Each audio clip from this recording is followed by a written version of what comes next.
One would have appreciated a true state of the nation that acknowledged challenges in 2022, the remarkable turnaround as a result of the decisive policies of the NPP government, supported by the IMF, and the challenges still remaining that will require steadfastness from the new government.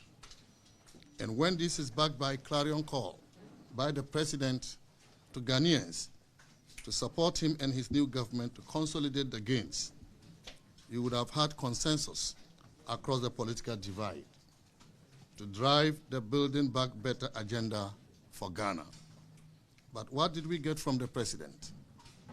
Rather, he chose to do propaganda, and we can assure you that this propaganda will come to hit and hurt him hard. Fellow Ghanaians, the true state of the nation is that exchange rate stability, which we saw before the end of 2024, and which has continued into the first quarter of this year, is not by any magic from the Mahama government. It is because the Akufo-Addo government left significant levels of international reserves for them. In addressing the issue of buffers created to support expenditure and maturing debt obligations, the President focused on the sinking fund as if it is the only source of buffers. The sinking fund is just one of our buffers.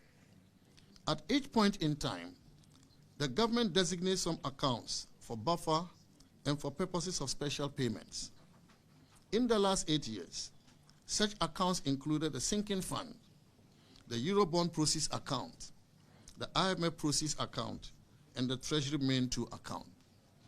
For example, the IMF third review disbursement of $360 million was done on 2nd December 2024, but this was kept as buffer, part of which was used to pay coupons amounting to $346 million to Eurobond holders on 3rd January 2025. This was not